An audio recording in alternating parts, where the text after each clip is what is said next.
Hello दोस्तों, कैसे हैं आप। मुझे यकीन है कि आप अच्छे होंगे। मैं आज आपके लिए एक खुशखबरी लेकर आया हूं। पूछेंगे नहीं आप कि खुशखबरी क्या है, तो चलिए बताते हैं। खुशखबरी ये है कि नवोदय विद्यालय समिति के द्वारा नोटिफिकेशन जारी कर दिया गया है और यह नोटिफिकेशन कक्षा 6वीं में प्रवेश के लिए है। आज के इस वीडियो में हम बात करेंगे इस नोटिफिकेशन पर। मैं आपका शेखर सर इस वीडियो में लेकर आया हूँ नोटिफिकेशन को लेकर संपूर्ण जानकारी। तो वीडियो में लास्ट तक बने रहें, शायद यह वीडियो आपके सिलेक्शन के लिए महत्वपूर्ण भूमिका निभा सकती है।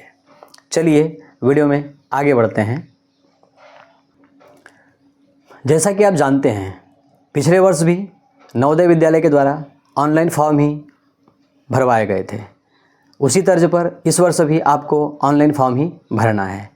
ऑनलाइन फॉर्म भरने के पहले आपको कुछ डॉक्यूमेंट्स की आवश्यकता पड़ेगी। उन डॉक्यूमेंट्स को आप अपने पास रख लें, उसके पश्चात ही ऑनलाइन फॉर्म फिट कराएं।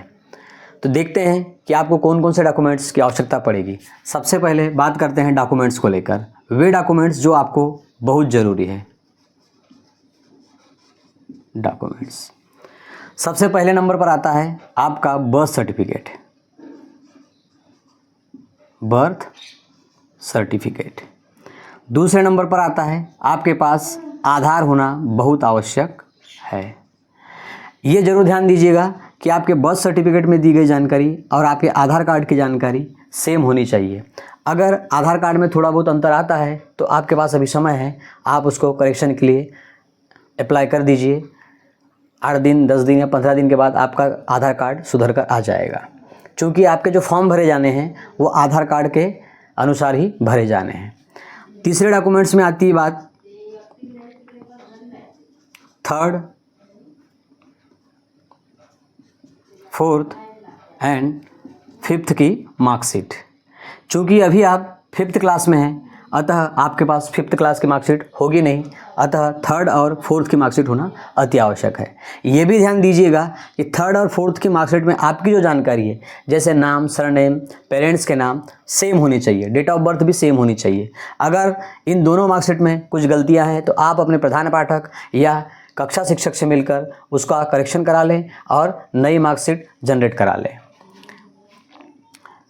चौथा एक आता है, अभी तक तो उन्होंने नहीं बोला था, लेकिन इस बार वे नवोदय विद्यालय समिति के द्वारा एनईपी नंबर मांगा जा रहा है। एनईपी नंबर, चूँकि एनईपी नंबर के लिए भी आपको परेशान होने की आवश्यकता नहीं है। यह भी आपके विद्यालय में उपलब्ध रहता है। जब प्रत्येक बच्चे की जानकारी यूडाइस प्रपत्र में भरी जाती है तो उसके लिए प्रत्येक छात्र के लिए एक एनईपी नंबर जारी किया जाता है। वो एनईपी नंबर आपको आपके विद्यालय से उपलब्ध हो जाएगा। तो ये 4 डॉक्यूमेंट्स हमने बता दिया। इन 4 डॉक्यूमेंट्स को आप अपने पास रखकर स्क्रीन पर देख रहे हैं, एक यह प्रपत्र आपको मिल जाएगा, ऑनलाइन मिल जाएगा या आप डाउनलोड भी कर सकते हैं। आप देख सकते हैं कि ऊपर में यह एक वेबसाइट दी जा रही है। इस वेबसाइट पर जाकर उस प्रपत्र को डाउनलोड करने की लिंक है। उस प्रपत्र के माध्यम से आप उस को डाउनलोड कर लीजिएगा और इन डॉक्यूमेंट्स की जानकारी उसमें फिलअप करके उसको ऑनलाइन कराना है। इसके पश्चात चलते हैं ऑनलाइन फॉर्म कैसे भरेंगे।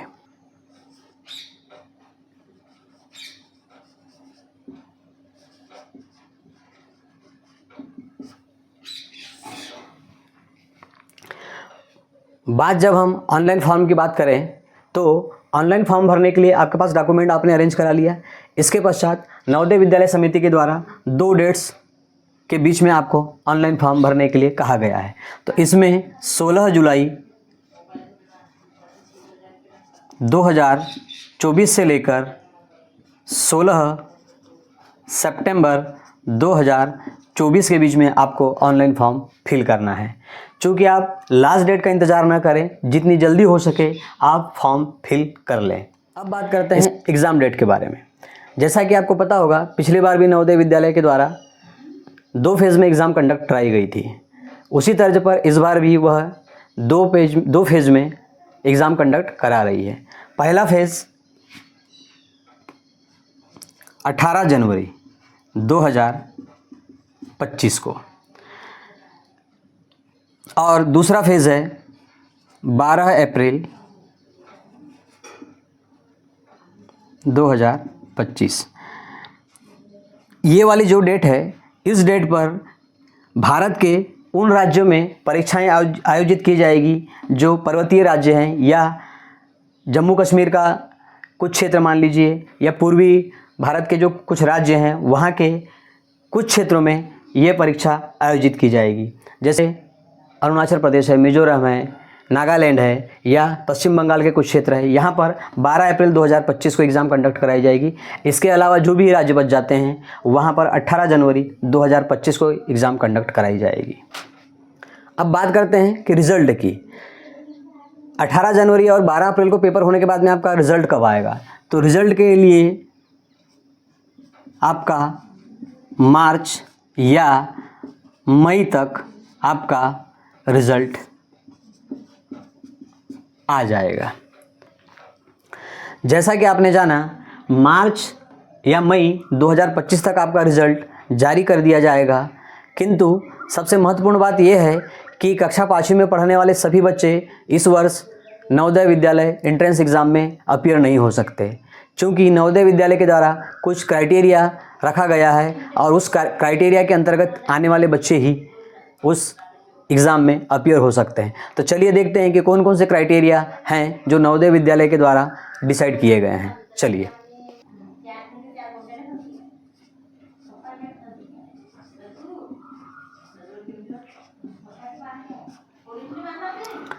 तो देखते हैं कि कौन कौन से छात्र एलिजिबल हैं। सबसे पहली बात, नवोदय विद्यालय एंट्रेंस एग्ज़ाम में वही बच्चा एलिजिबल होगा जो सत्र 2024-25 में कक्षा 5वीं में अध्ययनरत होगा। मतलब इस वर्ष जो बच्चा कक्षा 5वीं में अध्ययनरत है वही बच्चा एंट्रेंस एग्ज़ाम के लिए अपीयर हो सकता है। दूसरी बात कि कक्षा 3rd, 4th और 5th में वह बच्चा रिपीटर्स ना हो, मतलब एक भी क्लास उसने रिपीट न किया हो। तीसरी चीज़ आती है डीओबी को लेकर, मतलब डेट ऑफ बर्थ को लेकर, और यह क्राइटेरिया सबसे बड़ा क्राइटेरिया है। इस क्राइटेरिया में कई सारे बच्चे नहीं आ पाते और वो एग्ज़ाम देने से चूक जाते हैं कि नवोदय विद्यालय के द्वारा कौन सी डेट ऑफ बर्थ रखी गई है। तो नवोदय विद्यालय समिति के द्वारा यह डिसाइड किया गया है कि 1 मई 2013 के पहले और 31 जुलाई 2015 के बाद अगर किसी बच्चे की जन्म तारीख 1 मई 2013 के पहले या 31 जुलाई 2015 के बाद है तो वह बच्चा इस साल की एग्ज़ाम में अपीयर नहीं हो सकता। जिन बच्चों की डेट ऑफ बर्थ 1 मई 2013 से 31/7/2015 के बीच में है वही बच्चा इस बार नवोदय विद्यालय परीक्षा में अपीयर हो सकता है।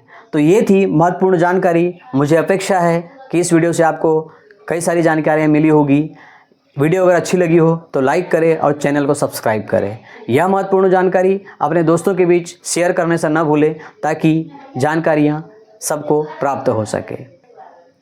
तो आज के इस वीडियो में बस इतना ही। जय हिंद, जय भारत।